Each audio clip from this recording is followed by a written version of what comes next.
Meu nome é Fabi Medeiros e sejam muito bem-vindos a este canal.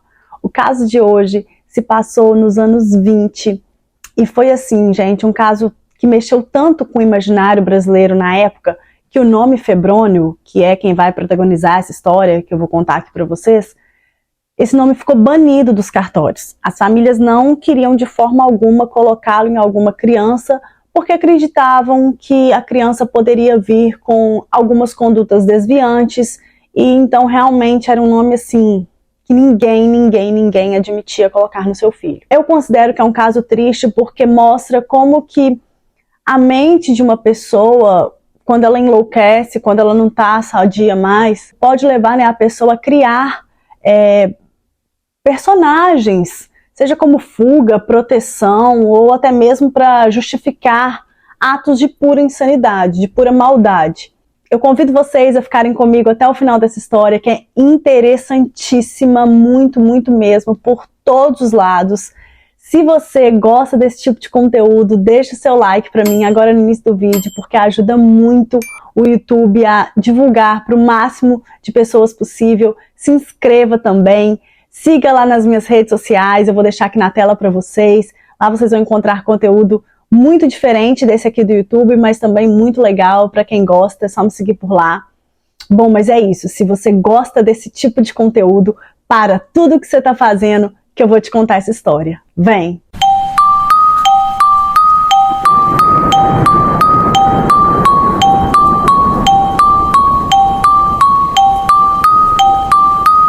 Febrônio Índio do Brasil nasceu no final do século XIX, em São Miguel do Jequitinhonha, região que fica ao norte de Minas.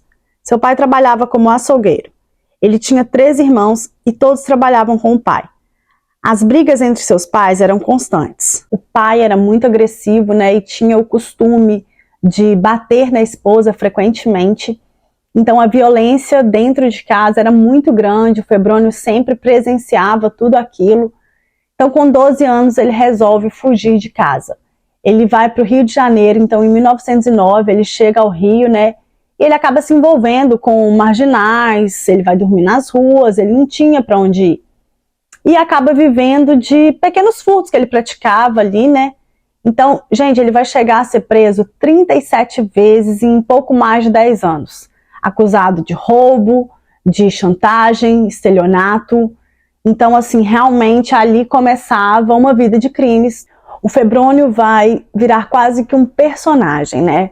Porque, olhem bem, ele chega no Rio de Janeiro bem novo, ele se envolve com o que vamos chamar de pessoas erradas, ele começa a praticar coisas erradas, mas ele era muito inteligente. O Febrônio, ele era um cara muito esperto. Então, em 1914, ele passa a ser conhecido pela polícia do Rio de Janeiro. Por quê? Porque, olhem bem, gente, ele vai começar a aplicar vários golpes, diferentes tipos de golpes. Então, ele tinha um golpe que era o seguinte, era o golpe das duplicatas. Ele reunia uma certa quantidade de pessoas e ele ali falava que ele tinha algumas duplicatas que precisavam de ser recebidas.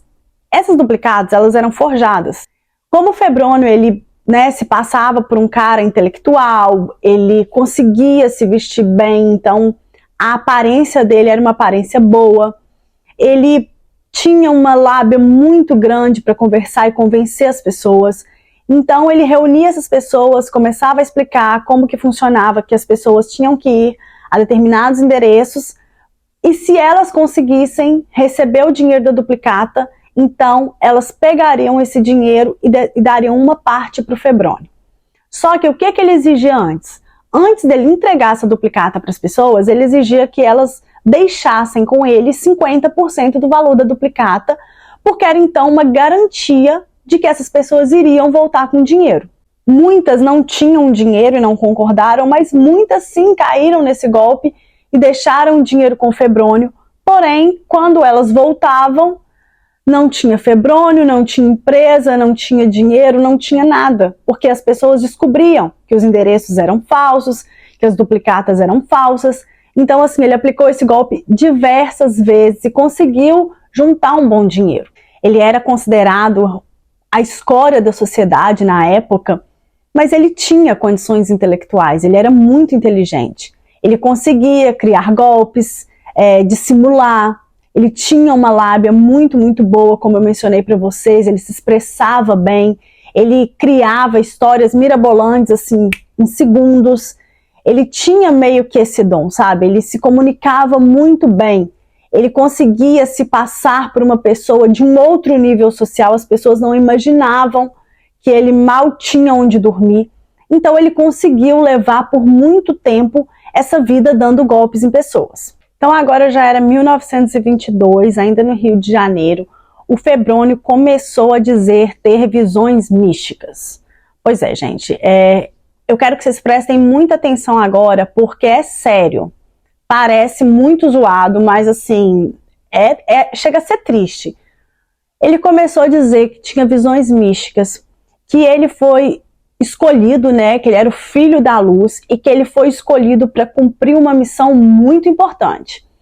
E essa missão, a gente vai descobrir o que é. Que era o quê? Basicamente, a missão dele era escrever um livro e também tatuar 10 meninos com os símbolos sagrados. Essa era uma mensagem que ele recebeu, tá, gente? Segundo ele, do divino, da luz. Que ele teria que tatuar esses meninos, fosse como fosse, se precisasse de usar a força, não tinha problema, mas que ele tinha que tatuar esses 10 garotos com os símbolos sagrados. E também escrever um livro. Então ele colocou isso na cabeça, tá? Através das visões místicas que ele dizia estar tendo. Porque, como eu disse para vocês, o Febrônio ele foi preso 37 vezes, né? Em um pouco mais de 10 anos. Então ele era preso, era solto, era preso, era solto. Então em uma das vezes que ele esteve preso, ele tatuou na cadeia, no corpo dele, o que ele dizia ser a marca de Deus, porque ele era o escolhido. Então ele já tinha essa tatuagem e depois, né, ele começou a ter essas visões e disse que também teria que tatuar os 10 garotos. Porém, gente, tatuagem naquela época era uma coisa assim, estrondosa. As pessoas que tinham tatuagens eram vistas como marginais, essas tatuagens eram feitas com qualquer objeto cortante, então não era visto como uma arte, porque de fato não era naquela época, mas ela foi se aprimorando com o tempo, né? E hoje a gente sabe que tatuagem é sim uma arte, eu amo. Mas voltando para o caso, ele já tinha se tatuado na cadeia e depois disso ter essas visões, então ele foi em busca dessa missão super importante que ele acreditava ter recebido do divino. Febrônio dizia ter sido escolhido para matar o dragão e dominar o mundo, que teria o poder de diminuir a luz do sol e dominar a chuva. Ele tinha em seu peito a frase, eis o filho da luz. Ele era assim uma espécie de guru, né, de uma seita que ele mesmo tinha criado. O psicanalista Joel Berman disse, é quase que a tentativa dele criar em um nível delirante um sistema de proteção diante dessa crueldade do mundo representado pelo pai. Em uma de suas passagens pela cadeia, o Febrônio começa então a escrever o seu livro, né, o livro que ele viria a vender depois. Nesse livro, ele se autoproclama profeta. Eu não li o livro, tá, gente? Até porque todos os exemplares foram queimados, só existe um. Eles diziam que o livro é uma mistura, na verdade, do Apocalipse de São João com o livro de Daniel. E é o Febrônio ali meio que encarnando o Daniel.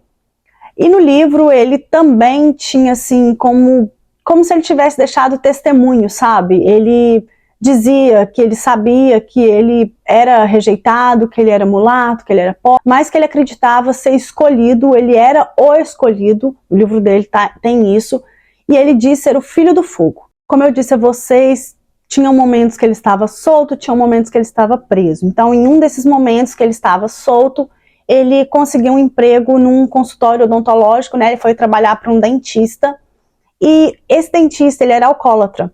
Então, em um desses momentos de embriaguez, o Febrônio, ele rouba o diploma do dentista, ele passa a assumir a identidade do dentista. Só que ele não sabia nada, ele não tinha formação nenhuma, então, basicamente, a única coisa que ele fazia era extrair dente. Só que ele não extraía só o dente que estava doendo, só o dente que estava, né, que não estava saudável. Ele extraía sempre 2 dentes a mais, sempre assim, um do lado e um do outro, do dente que estava machucado. E acreditam que ele fazia isso por puro sadismo mesmo, né? Porque não tinha a menor necessidade. Depois ele foi considerado uma pessoa de interesse no desaparecimento desse dentista, mas não conseguiram provar nada, então ele segue a vida. Ele viu que a situação começou a ficar complicada para ele, né, ali no Rio, exercendo essa profissão de dentista. Então, em 1925, ele resolve se mudar do Rio para o Espírito Santo. E aí também ele tem a brilhante ideia, né, porque ele já tinha sido dentista, segundo ele, então ele resolveu que agora ele seria médico ginecologista. Pois é, gente, ele começou, pasmem, a atuar como ginecologista no Espírito Santo. E aí, atuando como ginecologista, ele só receitava, assim, chá, gargarejo, esse tipo de coisa. Até oração ele receitava. Desculpa, gente, mas assim, é difícil. Mas enfim, ele continuou exercendo ali, né, a profissão de médico, até o dia que ele vai fazer um parto, porque sim, ele já fazia cirurgias nessa época, mesmo, gente, lembrando, sem conhecimento nenhum. Ele vai fazer um parto e nesse parto a mulher morre. Em 1926, então, o Febrônio ele volta ao Rio e ele aluga um quarto em uma pensão. Nessa pensão, determinada vez, ele estava ali fervendo um crânio e a dona da pensão, ela vê essa cena, acha super incomum, super estranho, então ela resolve relatar à polícia. A polícia, então, chama Febrônio até a delegacia. Detalhe, tá, gente? Eles não sabiam que o Febrônio era um golpista, que ele não era médico, nem nada disso. Então, ele é chamado para esclarecimento e chegando lá, ele começa com um papinho de que o crânio foi encontrado no cemitério e que ele pegou esse crânio para poder realizar ali, né, os estudos dele, médicos científicos. Ele tinha uma excelente lábia, como eu falei para vocês, ele se expressava muito bem, se vestia muito bem. Então, os policiais acreditaram nele, ele foi liberado. Futuramente, o Febrônio publica os próprios livros dele e ele começa a vender os seus livros em bares, em cafés da cidade. E esses livros começam a ser comprados, né, por intelectuais da época, gente ligada ali ao movimento modernista que estava acontecendo naquela época. E esse livro ele acaba encantando o escritor Mário de Andrade. Em 21 de fevereiro de 1927, o Febrônio, então, ele é preso em flagrante. Gente, olha o que o cara estava fazendo. Ele estava simplesmente nas matas do Corcovado, em um ritual super estranho, assim. Ele estava completamente nu, pintado de amarelo, dançando uma dança, uma coisa muito maluca. Tinha uma criança amarrada na árvore. E a polícia chegou ali, viu aquilo tudo. Ele foi levado para o Hospital Nacional dos Alienados. É muito estranho o nome desses hospitais da época, mas enfim, ele foi levado para esse hospital. Ele foi consultado por um médico que na época era considerado assim, super célebre. E esse médico deu o diagnóstico do Febrônio, que era o seguinte: concluiu-se que ele tinha degeneração mental, era mitômano, também sofria de delírios de imaginação e perversões sexuais. O médico recomendou que Febrônio ficasse internado por tempo indeterminado. Porém, dias depois, ele fugiu desse hospital com um outro paciente de 17 anos. Durante a fuga, o Febrônio acabou roubando, né, uma espada em uma loja de penhores e ele passa para pegar um outro garoto em um outro ponto da cidade. Ele leva esses dois rapazes, né, que eram menores de idade, para uma praia deserta. E ali, né, com a promessa de emprego, de que estava levando para um emprego, os meninos caem em si, que não tinha emprego nenhum, que a praia não tinha ninguém. Então o Febrônio avisa, né, naquele momento que tinha essa missão, então ele acaba tatuando com os tais símbolos sagrados o corpo dos meninos, né, e depois acaba, infelizmente, abusando dos dois. Ele não matou os meninos, mas ele acabou usando esse mesmo golpe com mais 10 garotos, né, e era sempre do mesmo jeito. Ele abordava, falava que tinha uma proposta de emprego, o garoto ia com ele, depois levava então para uma área deserta e acabava tatuando no corpo do menino ali, né, o que ele dizia serem os símbolos sagrados, e aí ele foi fazendo isso de modo a cumprir então o que ele tinha ali recebido como missão. Era agosto de 1927, ele já tinha escrito e vendido os seus livros, ele já tinha tatuado as 10 crianças com os tais símbolos sagrados, mas é aquele tal negócio, né, gente? A pessoa, quando ela tá com realmente a saúde mental defasada, essas coisas podem sim vir a acontecer. Então, ele dizia ouvir vozes, ver luzes. Então, ele começou a procurar por novas vítimas. E em meio a essa procura, ele acaba encontrando um rapaz, sempre com aquele papo, né, de proposta de emprego, eram sempre empregos bons, se não eram tão bons, eram com salários acima do praticado na época, então era quase impossível a pessoa conseguir sair fora. Ele acabou levando esse jovem, né, para uma área deserta, mas dessa vez, ao invés de só tatuar, ele resolveu também matar. Foi a primeira vítima fatal do Febrônio, né, porque vão ter mais, e esse corpo acabou sendo encontrado 3 dias depois. No final de agosto do mesmo ano, Febrônio acaba abordando um garotinho na porta da casa dele, chegando também com esse mesmo papinho, e aí ele pergunta ao garoto se ele não tinha vontade de trabalhar para poder, né, conseguir comprar as coisinhas dele, os carrinhos dele, e o menino fala que ele era muito novo para trabalhar. O Febrônio fala então que não, que era um trabalho de copeiro, numa família de militar e tal, e o menino cresce os olhos. A mãe do menino, escutando essa conversa no portão, ela vai até lá, e aí ela acha estranho aquele homem, né, mas vê que ele está bem vestido, que ele tinha de fato ali uma boa dicção. E o Febrônio fala, olha, eu tenho um emprego para o seu filho, vocês podem ganhar um dinheiro a mais. Ela falou também que precisava de mais dinheiro, mas ela não concorda, ela fala, olha, vai até o trabalho do pai dele, e se o pai dele concordar, por mim tá tudo certo. Gente, lembrando que isso era 1927. Então o Febrônio ele vai com a criança até o trabalho do pai do menino, e chegando lá, ao invés de pedir o pai do garoto, ele fala para o pai que a mãe já tinha concordado e que só faltava ele concordar. E aí o homem diz, ok, se a minha esposa concordou, então tudo bem. E libera o menino para poder seguir com o Febrônio. Eles nunca mais iam ver o filho deles.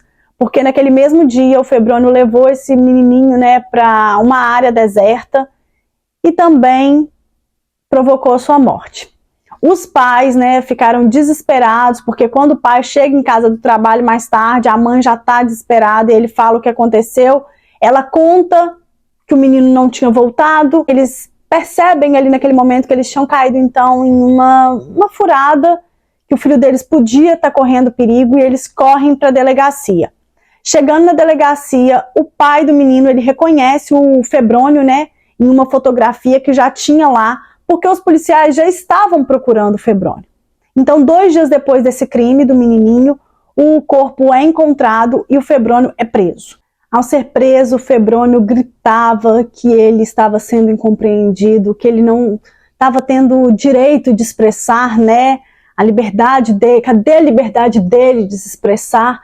Então, que era um absurdo, que as pessoas iriam entendê-lo quando de fato lessem o livro dele, mas o chefe de polícia da época ele mandou queimar todos os exemplares do livro do Febrônio e só restou apenas um, que foi exatamente aquele que estava com o escritor Mário de Andrade, né? Porém, após a morte do Mário de Andrade, ele foi doado para a USP, né, a Universidade de São Paulo, e permanece lá até hoje. Uma coisa muito estranha é que o livro não era assinado por Febrônio. E foi a partir do caso dele, né? Foi tão importante, gente, esse caso na época, que foi a partir exatamente do caso do Febrônio que se iniciou a construção dos manicômios judiciários no Brasil. Até então não existia. Em 20 de fevereiro de 1929, Febrônio vai então a julgamento. E com base no laudo de Heitor Carrilho, ele foi considerado inimputável, ou seja, foi considerado louco pela justiça e não podia ser responsabilizado pelos crimes que cometeu. O juiz decretou então que ele fosse encaminhado para o manicômio judiciário e ficasse lá por tempo indeterminado. Ele foi o primeiro criminoso a ser internado no manicômio judiciário do Rio de Janeiro. Então, assim, ele era o paciente 0001. Ele tinha, gente, assim, uma glória. Ele gostava disso, ele se sentia honrado, muito honrado, lisonjeado em ser o paciente número 1, né? Ele foi o primeiro a entrar ali. Então, o próprio Carrilho dizia que o Febrônio ele era uma relíquia do manicômio. 6 anos depois, Febrônio consegue então fugir desse manicômio, né? E a população ficou muito preocupada, todo mundo estava muito amedrontado, Porém, 24 horas depois, a polícia conseguiu recapturá-lo. Ele estava na casa de um amigo do irmão dele e estava muito acuado ali, coitado. E aí a polícia conseguiu levá-lo de volta para o manicômio. E os jornais da época fizeram questão de publicar tudo isso para que a população ficasse mais tranquila, né, sabendo que ele estava então de novo preso. Ele passou então 57 anos, né, nesse manicômio.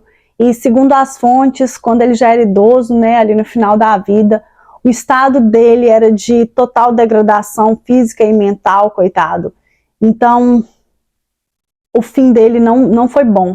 As pessoas diziam no manicômio, tanto os funcionários como os outros presos, que ele era legal, que ele era um cara gente boa, que ele era muito simpático, que ele era um bom preso, ele não causava nenhum problema, nenhum tipo de problema, assim, né, tentou fugir e tal, mas no geral, assim, ele tinha um bom comportamento. Febrônio faleceu em 27 de agosto de 1984, aos 89 anos de idade, e foi enterrado no cemitério São Francisco Xavier, no Rio de Janeiro. Ele só não foi enterrado como indigente porque os médicos e funcionários do manicômio pagaram as despesas do funeral. O Estado se recusou a cobrir essas despesas. Bom, gente, esse foi o caso de hoje. O caso do Febrônio, né? Eu considero um caso super triste. Ele era um criminoso, mas também um delirante, coitado. E essas coisas acabam acontecendo, principalmente no mundo de hoje em dia. Não é difícil, gente, a gente pirar. É claro que eu tô falando de um criminoso, né? Ele foi considerado, na época, um dos criminosos mais terríveis do Brasil. Tanto que o próprio irmão dele acabou sofrendo, né, perseguição e depois foi até, infelizmente, morto pela população da Bahia, que era onde ele morava, porque as pessoas acreditavam que ele podia ter vindo com alguma, né, um resquício dessa doença mental do Febrônio. Então, para vocês terem uma ideia de como isso repercutiu na época. A mente, quando ela está adoecida e você chega nesse ponto, né, em que você está escutando vozes, tendo visões, é muito complicado. Eu acho essa história muito triste, apesar de ser extremamente famosa. Eu resolvi trazer ela para o canal para tratar também desse assunto, né, que apesar de ser um criminoso, apesar de ser delirante, ele tinha um intelectual que talvez, se tivesse sido tratado, se tivesse sido acompanhado, se ele tivesse talvez uma outra condição de vida, não teria chegado aos crimes que ele chegou a cometer. Bom, é isso. Peço que vocês deixem aqui no comentário se vocês já conheciam essa história. Eu não conhecia, então resolvi trazer para vocês. Se vocês sabem mais alguma coisa desse caso, também pode deixar aqui nos comentários, que ajuda muito. Deixa o like se vocês gostaram dessa história, se inscrevam no canal, que é super importante. Eu não me canso de falar isso, gente, porque é só dessa forma que o YouTube realmente divulga os vídeos, né? Vou deixar aqui também na tela as minhas redes sociais para vocês, quem quiser me seguir por lá, um conteúdo bem diferente. E a gente se vê então no próximo vídeo. Fui!